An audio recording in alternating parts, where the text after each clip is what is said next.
Hey friends, nice to have you back here in this video. Well, today I want to talk about programming posters, which is the project I've just done in the last semester. Well, it's basically, I just gave this course called Programming Posters. I was commissioned to teach graphic design students to code and to show what is really possible with creative coding in the realms of graphic design, and to guide my students a little bit, into the right direction. Maybe I just did this project by myself. We all in this course, we all did this project. I made my program posters. The students made their program posters. By the way, the results were awesome. I was super blasted about what my students just done, and I'm really thankful for the opportunity to give this course and also to inspire some of those guys to dig deeper into coding and programming. I wanted to show possibilities to change or challenge the medium of the poster, because I think the poster is a very traditional and a very inflexible and static medium, which now changes because now we've got these LED screens also in the public space, and posters are moving now. The interactive and program posters goes one step further. We don't have just a printed surface. We don't have just a moving surface. We have an interactive surface that reacts to our data, to our motion, to whatever, It can react to anything, right? Just imagine a screen with a Kinect camera that just reacts to the people that move in front of the screen. And I don't want to say this is a better poster because maybe it's useless and it doesn't work. But I think it's interesting to visualize scenarios, how graphic design could look in the future. And that was also one of the motivations why I did programming posters.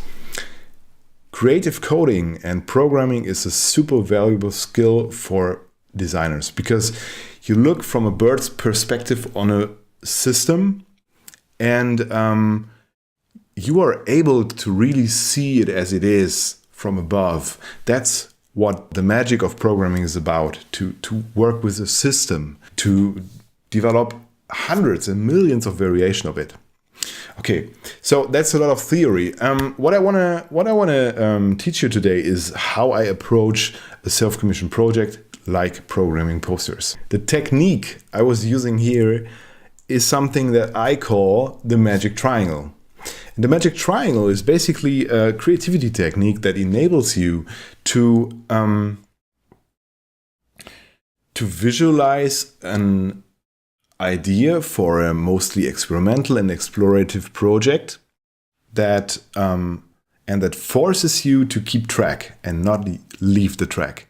The magic triangle is a technique that forces you to stay inside the framework of a very abstract idea and to amplify your creativity, multiply your creativity. This technique is extremely powerful. It can help you to develop hundreds of posts a day if you want. So the magic triangle is basically a diagram that visualizes a project idea, right? So we've got the creative space that is inside this triangle, and the triangle, as every triangle, has three sides, right? Three borders, and every single border represents one restriction that characterizes the project.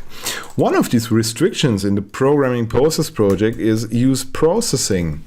The second parameter was use only blue and white, right? A specific blue and a specific white. And these were the two colors I've used. And the third parameter was create posters, right? Create posters. Use processing. Whoops. Let's say use processing and use blue and white. That's it. That was the initial idea, or the initial diagram I create before I start this programming posters project. I'm really interested if you have your own techniques and what do you do to keep track in your creative, explorative projects. I'm very, very curious about that. And of course, if you have any ideas how to improve that, that would be also very interesting for me. So for now, I would say bye-bye and have a nice evening or a day or a morning, wherever you are, whenever you're watching this, and see you the next time. Bye-bye.